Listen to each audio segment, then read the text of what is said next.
A very good evening and welcome back to the Mojo Story, our independent digital platform where we take news back to the people and focus on what really matters to millions of ordinary Indians. Indians who do not get a voice in the system or often in the mainstream media. On the program today, look at the air around you. It's something that happens every winter. We discuss it, we lament it, and then we literally do nothing about it. Our children can die, our parents can die, there can be medical complications. In the age of COVID, we're seeing a surge in cases because of air pollution, and yet we do nothing about it. We're perfunctory, it's piecemeal, it's ad hoc, and it's literally like we believe that although we're living in a gas chamber, this is something that will happen to other people. Well, on the program today, I'm going to share something with you that I think will break your heart. Because when I read this account, it really disturbed me.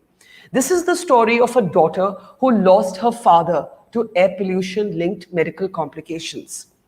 You read the statistics in the newspapers, but when you actually hear someone sharing their personal story, maybe you'll feel differently about it. And the irony of it all is that this daughter is now an air pollution researcher herself. Let me welcome to the program Swagata Dey, who, as I said, lost her father to air pollution and is now researching in this very space in India's capital, among the most polluted cities in the world. But of course, air pollution is not just about Delhi. Most of our cities have terrible air quality, and let's not think, if you're watching this program for other parts of the country, that you do not need to care about this. This is about all of us. Now, Swagata, I want to start with you. The fact that you are willing to come out and talk about how you lost your father to air pollution. And when I read the account, it was so moving. He was in his 60s. He was actually planning to move out of the capital. He was looking to move to Shantiniketan in Bengal. He thought that open space would perhaps keep him safer for a while longer. But it was too late. He had decided to do it, but it was too late. And your memory of his raspy breath in that account that you shared with me. Can you talk a little bit about your memory of that time? So for the last 10 years that he was alive, he had COPD. And though we were very well equipped to handle it, we had a nebulizer machine at home. We had a baby oxygen tank at home. We had a host of medications and we could afford a good doctor. We found the right place, but the months of October, November, December were hellish till winter would properly set in. And it got worse and worse from 2013, 2014, where even though he would take his, flu shots, pneumonia shots, the onset of cold, he would start getting breathless. The early mornings and the evenings were the worst. He would breathe through his mouth, and because when he would breathe through his nose, it was difficult. And it was a vicious cycle. And we'd spent a lot of money on medication. We tried to keep him comfortable. The house was spick and span. We had plants around us, but nothing helped.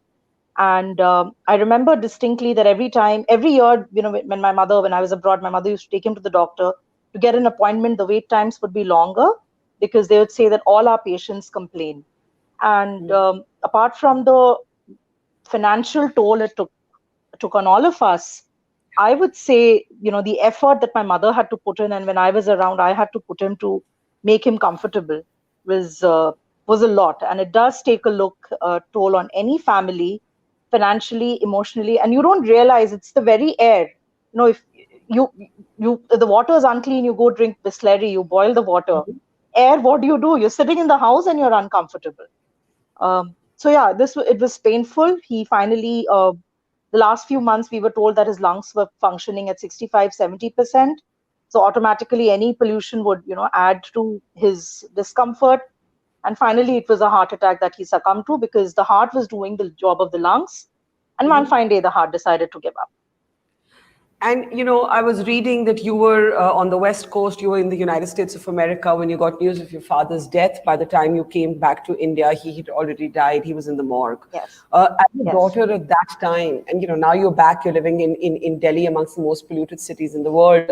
At that time, what was the first thing that went through your head? Because as children, we feel so guilty. We feel we could have done something, but the state of the air is not in our hands, right? It's not in our hands, and that's why the helplessness, the anger, the frustration is so much more. Yes, yeah. So, okay, the death was, well, shocking because it happened around the 3rd of July, and I spoke to him on 2nd, and he said, my webcam's not working. I'll get it fixed by next week. I said, can you do it tomorrow? Because 4th is a holiday, and we don't have plans, so we'll catch up on 4th. And 3rd morning, he said, yeah, sure, I'll try. And 3rd early morning, my time, which was late evening your time, my aunt, because my mother couldn't bring myself, she called at 4 a.m. She said, he's in the morgue. And I'm like, what is he doing in the morgue? So I'm glad I took the next available, whatever, and I came back, and I did.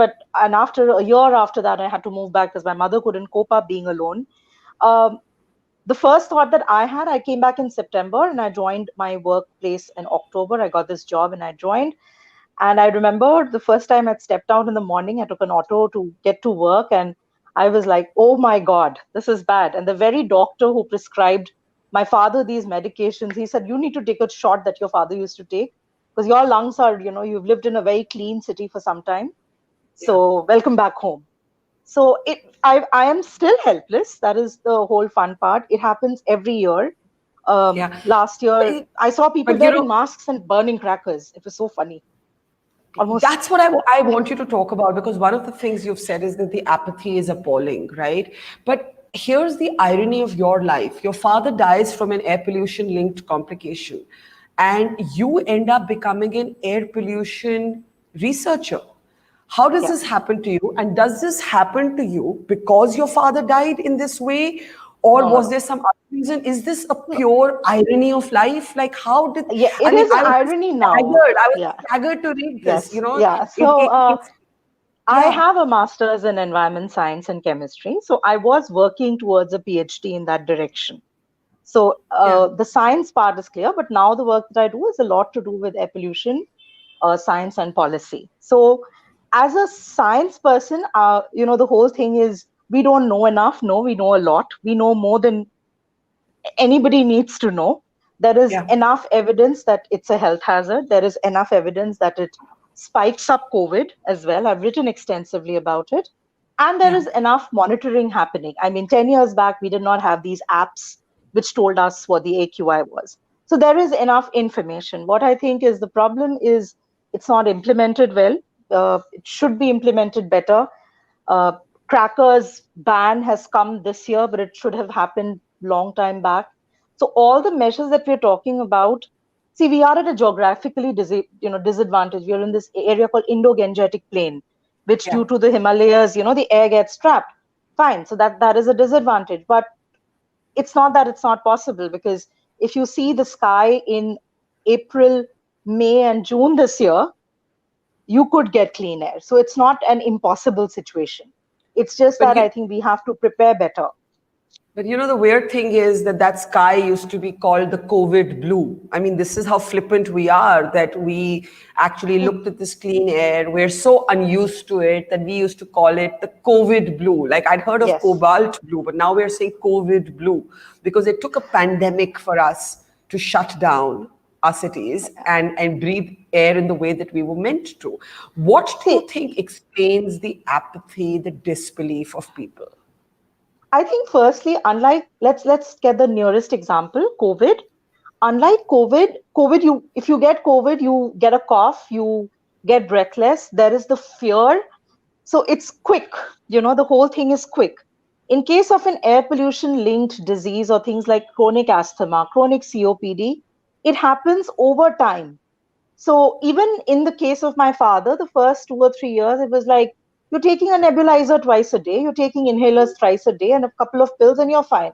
So we're like, okay, we'll get better. It's only when it gets worse you realize that the long-term damage that it's inflicting upon your lungs. We are raising a generation of children who will grow up with damaged lungs. We are raising, all of us have, living in Delhi, I think we've already lost 10 years of our life. And the amount Yeah. of money that we are spending. Now all of a sudden we all say that we have to spend more on, sanitizers for our home. But, if air pollution you take seriously, last year a normal N99 mask on Amazon was 700 rupees. So you're spending that much. So people don't realize the long-term damage. It's not instant. The instant is okay. Couple of days, your eyes burn. We Yeah. complain. We all shout on TV. But the long-term damage, nobody sees. You go see the lungs of a person in Delhi, it's black. So Yeah. it's almost like smokers. Yeah. So here's what I want to ask you. The questions on our live stream saying how did you scientifically establish that your father died from COPD? How do you know there were not other complications? There are people who've looked at his photographs and said maybe there were some other complications. He seems to be overweight. How did you establish that link? And I'm asking you this not to be insensitive, but I think we should be able to pick up these questions because it Yes, speaks to yes, the fact that people yes, don't want to believe this, right? So that's yeah, why I'm yeah. asking you. And I don't want you to So misunderstand the question. no, that's a perfectly valid question. Yes, maybe he was slightly overweight, but that overweight is also because a lot of steroids that he took, over the last 3 years of his life, that constantly added to his overweight, and that also made him very drowsy, and he was less active. So that added, the whole thing became a vicious circle. As far as other issues were concerned, he was non-diabetic. We had all his test reports. There are 3 hospitals in South Delhi that we used to go regularly. He was a known face, right Yeah. from the receptionist who used to call him Uncle Ji to the nurse who, because my father was fluent in Malayalam, he studied in Kerala during his salad days, as he called it. So all the nurses loved him and he loved them back. So he was this nice roly-poly uncle. Dr. Guleria at AIMS saw him at some point. So there's Yeah. plenty of evidence that his major issue was that upper and lower respiratory tract infection. And that kind of did him in over the years. All these years, the only reason doctors would say he'll do fine because his ECG would come out perfect. We'd be worried. ये किसी Yeah. और का तो नहीं है ना? So everything else was fine. But that one degeneration of lungs and hence lesser and lesser and lesser oxygen, because COPD, the alveoli sacs of the lungs start shrinking. We all have, and they're like elastic bands. So if you continuously stretch them, or you put some kind of an ointment on them, they'll lose that stretchiness, Yeah. for a layman's terms. So his lungs had become weak, and that finally added pressure, and then the cardiac arrest. Because had Yeah. it been something else, it wouldn't have happened. So he had gone to the bank for, my father's been living in this area for close to 40 years. People know him. He had gone to the bank to withdraw money, sudden chest pain, heart attack. By the time my mother's called, they rush him to the hospital, and it's over. So 4 days later, after I was back, after the cremation, when I went to the bank, because his passbook and all was lying there, the bank manager said it was very peaceful and quick. I said, "Wow, nice. What do you want me to do about it? Happy?" So other complications, maybe, but primarily it was his lungs, and it aggregated in the last 5 years. He could have made it for 10 more years. And one of the things you talk about is what you call the appalling apathy, right? Now look at the data that is available to us. And as I keep saying, this is not a Delhi story, right? So friends in other cities watching this, please, this is not only about us in Delhi. But take a look at these numbers. Swagata, you will know these numbers. But 116,000 infants died from air pollution in 2019. These are our babies, right? One infant died every 5 minutes from air pollution. I do not know what statistic is going to move us if not this statistic, right? Yet, look at the number 1.67 million Indians died in 2019 from air pollution linked causes. Yet, we cannot get people to accept premature births is one complication, infant deaths is another, premature deaths among the elderly is another, as happened with your father. But we cannot get people to accept that this is something they need to be worried about. It's not an issue we vote on. It's not an issue in which we throw out governments. It's not the lead story in our mainstream media. How do you, as someone who researches in this area, understand this apathy? I think firstly, I think it's changing very slightly, very slightly. I think last year there were meetings called and people were called. So ever since I've heard TV debates, I think it's only the last 3 years that the pollution has made it to a TV debate ever. So that is good. Yeah. Thanks to Yeah. social media, thanks to the information boom. Because the statistics that you're saying, Yeah. alarming as they are, most of it has been around for 10, 15 years or longer. Yeah. AIMS has ICMR and AIMS has studies that have been around for longer. So it's not that all of a sudden air pollution it's not COVID. It's nothing new. As asthma is very, very old. So what I would suggest is, I think people, it's a seasonal thing. So people forget about it. What happens is, come January, everything else slowly comes back to normal. So people forget about it. So it's a seasonal thing. And second thing is, I think we specifically in India, uh, I think it's that urgency of that matter isn't there. You're not suffering upfront. As you said, when you looked at my father's pictures, I was ready for this. That people would ask, of course, he had other complications. It I couldn't mean, just be his I lungs. didn't ask that. I No, picked up no, that question somebody else. deliberately Yeah, that's because you should yeah, be that's able to take perfect. that question Yes, because it is the kind yes, of question that creates denial absolutely, among people about absolutely. air So pollution. Yeah. yeah, so the fact is that for people who know me and my family for the past 10 or 15 years, will vouch for the fact that, they've at some point, somewhere, at the bus stop, at the metro, getting into the car, going to the grocery store, they've seen my father all of a sudden fumbling through his left pocket, trying to find his inhaler, realizing it's in his right. And, those 2 seconds for him is painful because all of a sudden he's gasping and he gets out Yeah. the inhaler, puff, puff, and all is well with the world. But that's a recollection most people have. So You it's a know, long term thing. I am asthmatic, and I never used to be. I became asthmatic from living in Delhi, and the nebulizers that you name, the Duolin, the Buticon, They're expensive.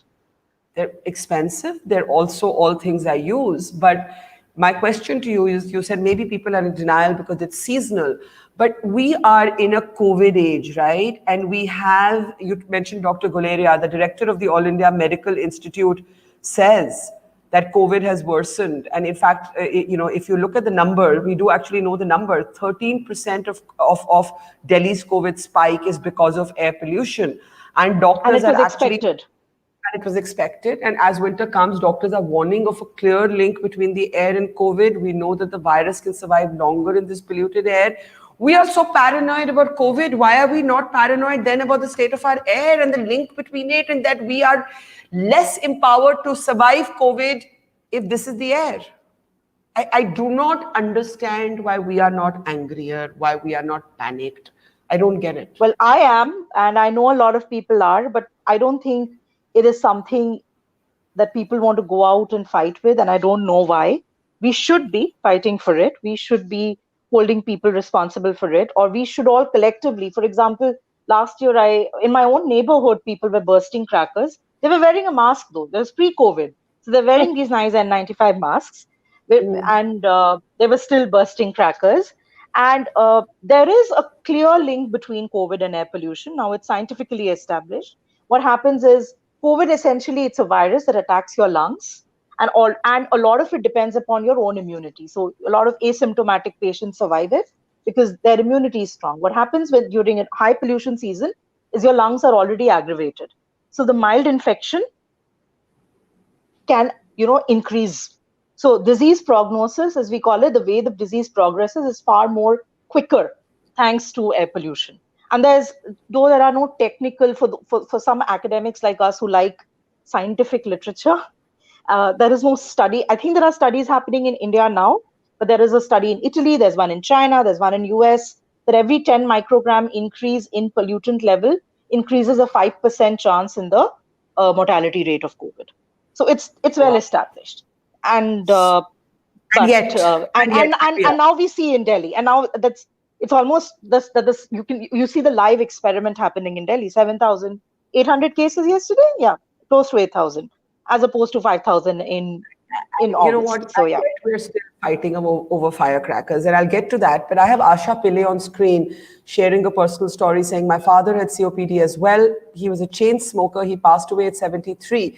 He could have had many more years. His mum lived till 85. He had to use CPAP for years. My dad also became overweight due to the meds towards the end of his life as well. Now, what's I'm going to so happen sorry, is but that, yeah, Asha, yeah, go ahead, Swagata. so see the same situation, overweight due to the medication, CPAP. CPAP is again a very expensive instrument. Not everybody, and you have to keep it on constantly. So see, same story. But good. I'm glad he coped well from whatever. Uh, Not too glad that he was a chain smoker. My father stopped smoking around 17 years back, but the last 10 years he wasn't. I know that for a fact. 10 or 12, 17 years. But But I think the air in Delhi now that we have, you don't need to smoke. You're smoking Yeah, anyway. That's what I'm yeah. told. It is like That, that. But yeah. tell me that with all your sort of experience in the air pollution space, when did that become a serious pursuit for you? Oh, that's after I got a job, and I'm trained as Was an it after environment was it after chemist. your father was it after your father died? Yes, I moved back to India, and when I was offered this job, I mean, I looked at the experimental side of things, but now I look at both sides on the policy, and um so now what's changed is that I also have an insider view of that there is a plethora of information, even in India. You don't need research from America to tell you that air pollution is killing us. There's a lot of local based information. I think people know about it, doctors know about it. There are medication available. I know my father used to take all of those, but it's a problem, and I think it happens every year, and sadly we've almost adjusted to it, and I don't like that. So yeah. Yeah. So one of the things you actually say is that every October there's the same drama, right? The same drama, the same lamenting, the same hand wringing, and now we have the added complication of COVID, and we have the staggering mortality figures from air pollution, and yet we can't get people to agree on what's happening, and why it's happening, and what we should do to stop it. And one of the most politicized conversations is around the cause. So, is it the firecrackers? Is it the vehicles? Is it the dust particles? Or is it the stubble burning? In your account, you believe that there's a lot of nonsense and a lot of drama going on in trying to identify who's responsible. So, where do you come in on that? And I'm not asking you this as a daughter who lost her father to the air, but as a scientist and as a researcher. So I say there's not one source of air pollution. A, the timing, the winter is setting in, so the winds are not moving so fast. So there's a lot of pollutant deposition. It's, it, it is partly stubble burning. It is our vehicles. You see the number of vehicles on Delhi roads, and, go check if all of them have a PUC certificate. Yeah. It is also our industries, and it is the firecrackers. Yeah. This year there's a ban, so we'll see after Diwali, but try getting up on the morning after Diwali. That is, if we've not gone drunk and slept off, try getting up at 6 a.m. You'll not be able to see what's outside your gate. It's that bad. It is almost like a gas chamber. So, though we've not been into one, if you've seen Chernobyl. So I think there are a lot of causes, and what we need is coordinated action, coordinated amongst various departments, amongst everybody to come together. For example, for COVID, you see people have come together. People are wearing masks. People are trying to, at least I say, follow or help each other out. So we need to come together, and I think that is what is the missing link in air pollution, that we haven't come together as our society. And that's also because we feel, oh, we'll not get it, it's out there. Those babies are out there. I live in a nice house. I can buy a 15-20,000 rupees air purifier, and my baby is What going to does be the air fine. No. purifier? What does the Oh, air it's purifier useless. actually do? It's useless. No, I don't use one, and I think it's mostly useless, and I don't Tell think me it will why. work in us. Tell me why. I have read enough literature to know that I don't think they really work, and they are almost like a band-aid like solutions. It's not. You need to attack air pollution at the source. You need to attack air pollution from where it comes, and not try and control it after it comes. And that's what air purifiers and these smoke towers do. And there's very little evidence that they actually work in a large scale. So I don't think they're going to work. I know So most what are people are the thinking she's an academic. Academics don't like smoke towers. Yes, they but don't. But people are asking solutions, right? So somebody's suggesting, do we move towards better public e-vehicles? transport. Yeah, Yes, so yes. somebody's suggesting E-vehicles. e-vehicles. Yes, excellent. Yes. Cedar E-vehicles. cedar to tackle stubble burning, enhance public Yes, transport buses, yes. and ban non-Delhi destined trucks from entering. What do we do with the trucks? So trucks, I think firstly, all have to have a proper fitness certificate to ply. Not an old ramshackle truck which is going to pollute. So that is one. Don't let them ply during the time the normal traffic comes. Restrict their movement. Have designated times. Have designated areas. So that is one. stop. I know this year the economy has already taken a beating due to COVID, so I'm not saying, whatever the measures are mentioned in GRAP, do them. And all that this lady, all that I saw, are all part of GRAP. And increasing public transport is one of them. Uh, Odd even worked for some time, but again, people don't like it. But you have to understand that GRAP, what we've put in place, what people have put in place from October, is very much needed. Firecrackers, I would like to ask you, we weren't burning firecrackers. Diwali was essentially a festival of Deepavali, diyas. So light Yeah. diyas, you don't need crackers, or even those, the 2 hour window. I don't think that. So uh, it's sad that we can't ship Diwali to April. We can't. So it's this time of the year. So light diyas, don't burn crackers, and you'll save yourself and your future generation. What do you think was the reason for the clean air in April in the middle of the lockdown? If we could work it backwards and say we had clean air then, what had stopped happening? So firstly, see, that was almost an unplanned experiment, as we scientists like to call it. Unplanned experiment, but we wouldn't have been able to do it ever if the lockdown hadn't happened. Vehicular traffic was close to nil. All the factories were shut, and the weather helped. And it was, there was no farming happening or harvesting happening at that time. So all those put together, you essentially shut out all economic activity. So automatically nature starts recalibrating itself, and it was all clean. Great. Now I understand that's always not possible. You can't just shut down everything. But what you have, and that's what Grab does, it has these workable solutions that you can put forward. And this lady who just put in her comments, I was about to ask, did you pick them up from the Delhi Grab? Because that's all of them there. So that is what. But if you look back, there was essentially, we shut out any activity, industries, vehicles that cause pollution. So automatically you have clean air. We did not use Mokhtas, by the But way, what's just so that realistic? people know.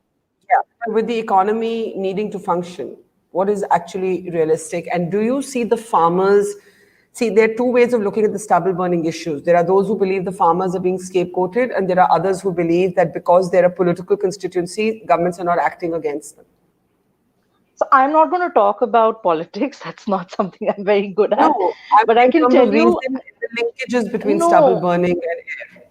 So there is a linkage, but not completely. And I think the reason why farmers are being forced to burn is they don't have much of an option. The cycle had to be shifted because of groundwater reasons. So we need to help them. We need to give them, seeders to make sure that the stubble is removed, and then create value chains to use that stubble as feedstock for something else. So that requires an entire paradigm shift on how we look at it. Blaming a poor farmer, I don't think, is a good idea. And I think that's just not a good idea. So So I want you to talk about the class divide in the conversation, right? Whether it's COVID, whether it's air pollution, whether it's the global conversation around climate change, there is a clash of classes that takes place, developed and developing countries. In Delhi, if you try and tell a poor person, it's not that they're not suffering, but they're like, what is the option, right? So, like, I have a comment on the screen talking about electric vehicles, but I'm saying there's also affordability, there's also getting to work, there's also needing an efficient public transport system. So what are measures that are accessible to all? an efficient public transport system is the first step, because you encourage more and more people to take the bus, take a cleaner bus, as opposed to 10 people taking a car. So that is one issue. And as far as class divide goes, I'm glad COVID has broken the class divide. Because initially, remember, COVID came from the rich flyers, and then it spread. I had my mate tell me very frankly, दीदी बड़े लोग बीमारी लाए हैं इस बार, हम नहीं. सही बात So, which सही is so बात है true, which is so true. I know I'm generally good at answering her back, but this time I was like, okay, you've got me there. So, COVID has broken the class divide, and they have to understand, like COVID, air pollution, it also doesn't see boundaries. It doesn't respect state boundaries. It doesn't respect city boundaries. So this whole thing that if I shut the borders of Delhi, clean air is not going to come, no. And also, it also doesn't divide people. So air affects everyone, and that is where I feel people don't realize. They think, okay, I live in a nice, cleaner part of the city. No, you're breathing the same air. And as far Mm-hmm. as solutions go, I think public mobility, public transport is number one. That is one. Using cleaner fuels is number two. So those kind of initiatives have to come. And it's not that they're not happening, but I think they're not happening at the pace that we require them to happen. Okay. Let me ask you in the end, right? You're seeing this, as you said, it's like an annual drama. That's the word you've actually used. And then you look back and you look at your father's death. And when you look back at it, the one thing you'd want people to understand about that moment, about I know you must have had a struggle with yourself saying, I should have done this, I should have moved him out of the city. What was I doing in, wherever you were on the West Coast? Every daughter carries a guilt about her father or her mother, as the case may be. What is it that you want people to understand about Air and how your father died so that this doesn't happen to another family? So, what I would say is, first of all, I want people to believe that it can happen. It's not Yeah. something that it'll not happen to you, because I think that's what happens with most diseases. And COVID has changed that for some reason, that people feel it can happen to me. So everyone's a little scared. So air pollution, people aren't scared. And I think the reason for that is because it's so long term, and it's like, a woodpecker attacking your lungs, tuck, tuck, tuck, tuck, little by little, it erodes. So since you don't see an immediate effect, you're like, oh, I'm fine. So first of It's all, like it slow can death. happen. It's like Yes, slow death. exactly. Like we You only said it. sudden Yeah. death, See, you're a slow better death. you're a better speaker. So yes, exactly. It is like slow death. It can happen. That's number one. And number two, what is this? It can change and devastate families. In my case, I gave up a career to move back because my mother couldn't cope up alone. And then I thought, okay, I've lost my dad. What if I lose my mother? I don't think that's the way to go about it. So I had to relocate, resettle down. I'm sure my own lungs are now compromised in the last 2 years that I'm living here. And also the entire feeling of helplessness, and I think that any family who's lost a loved one and dealt with the medical system will go through that. You As I said, we've tried every, and the doctors have in fact tried every combination of these inhalers and nebulizers.